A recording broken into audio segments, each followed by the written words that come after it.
In SAP Business by Design, purchase ordering is done from one central location, the Purchase Orders Work Center.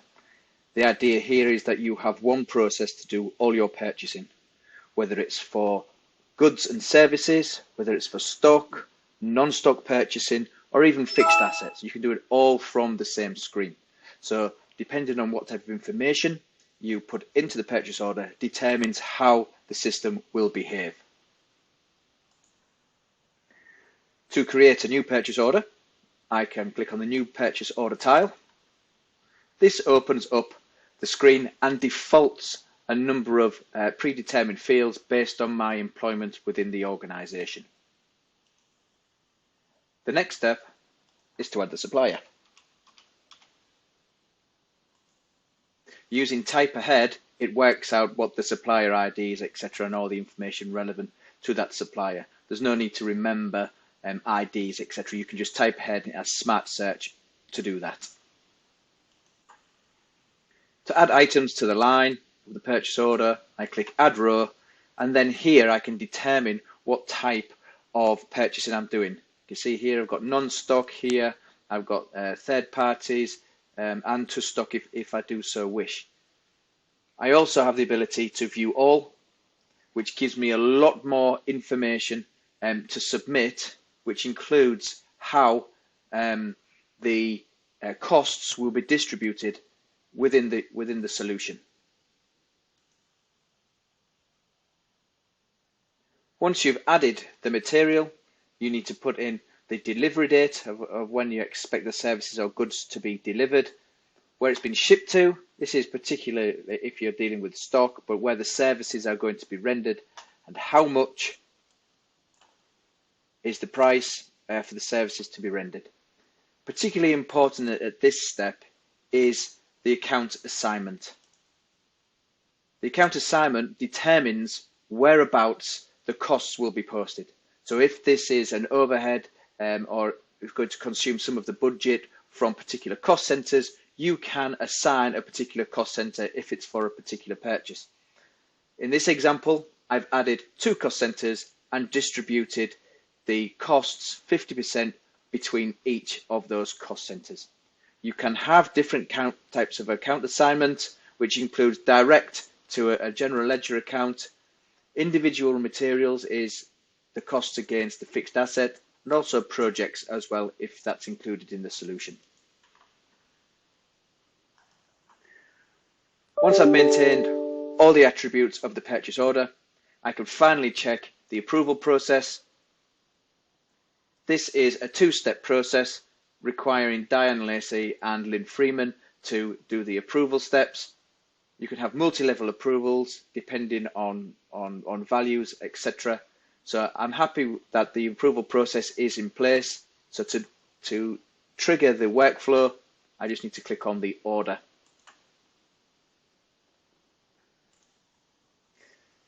The purchase order is now submitted for approval. It has not yet to be sent to the supplier of the goods and services.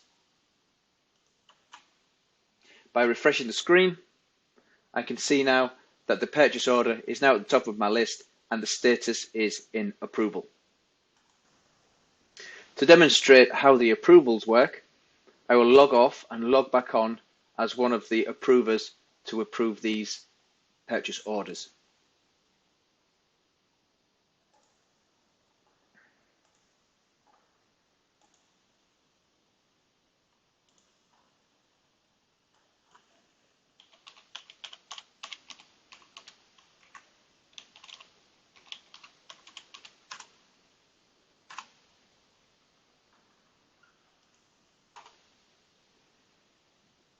As you can see, I've logged on as a different person. They have a lot more access to the solution, and there's a tile here for approvals. If I click on approvals, it shows me what my current approvals are, and here is a list of approvals to be done. As you can see, there is the 2 purchase orders from the previous session for Televista Limited. Now I can look at these individually if I wanted to, drill in, look at the details behind what it's for, who it's for, and who has created it, and who it needs to be approved by, And also as well, I can show some more approval details to show you the workflow in there. I can directly approve it here, reject it, or send it back for revision. But in this example, I'm going to show you how to approve multiple purchase orders in one go. To approve in one go, I can press the Control key on my keyboard, highlight the purchase orders that I want to approve, click on the Approve button, click on OK, and that will then approve both of those purchase orders and send the purchase orders to the suppliers involved. To show the approvals and the documents that have been sent out, I will now log back in as the person who created the purchase orders.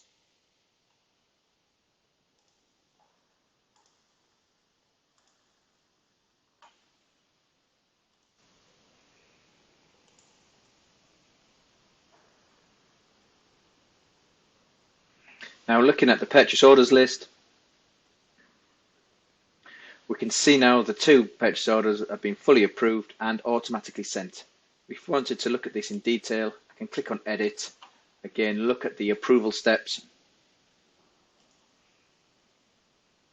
and we actually can see that it's been approved once, the example that we showed by Diane Lacey and then also by Lynn Freeman.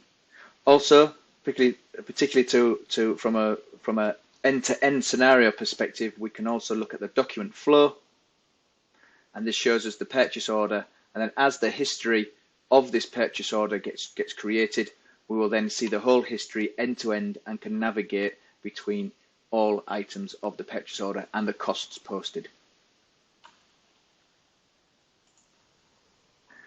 When the invoice is actually received, you can either manually enter it or use invoice scanning to scan the invoice and automatically post the supplier invoice if required. I'll show you the manual step, which again is a simple process. I click on invoice entry.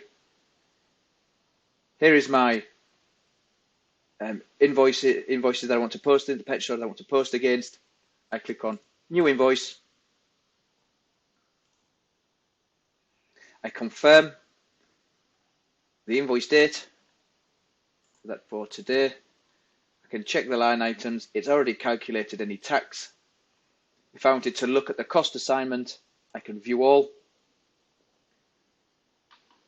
look at my items, and just double check my cost distribution. If I want to change this at this point, I can do so, but I'm happy with that as it is.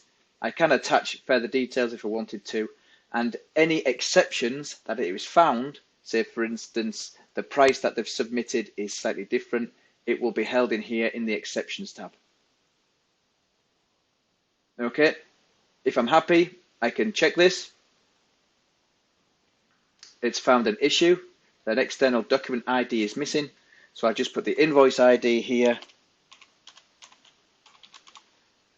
check the document again. Everything looks okay.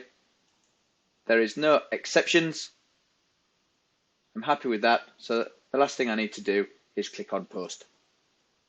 And then that posts those costs to the relevant cost centers that have been identified in the purchase order.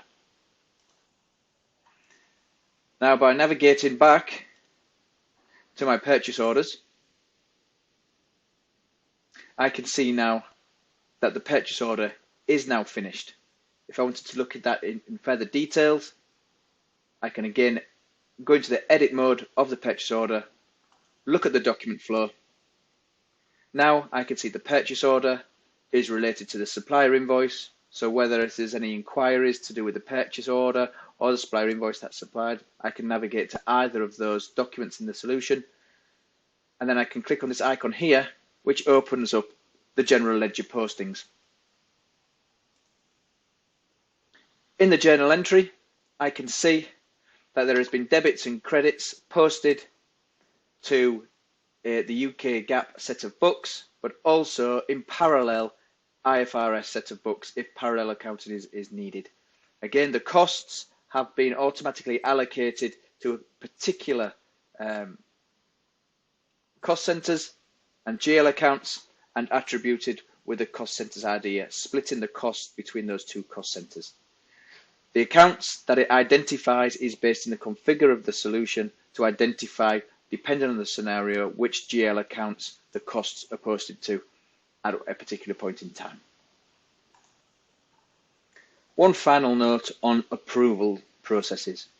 There are many types of approvals in SAP Business ByDesign, and they're all maintained in one location. No development required. It's classified as an end user, a key user responsibility, and they will be trained on how to use the purchase order approvals or any other type of approval process and set them up in the solution. If I look at the purchase order approval process here and just take a copy, I can then show you how it's set up. Here we've got multiple types of approvals required. First of all, we define the process steps. So when there is no reporting line, as in there is no in the hierarchy of the organizational structure, it can't find, say, a cost center manager or a suitable approver, it will use the direct approvers approach. And here we've explicitly declared that Diane Lacey will be that, and that scoops up all purchase order approvals that do not have any defined rules. The second step here is by reporting line. So in the organizational structure, we're saying that look in the organizational hierarchy, look for reporting unit line managers, and then give them a value limit here, and how much they can approve is determined automatically.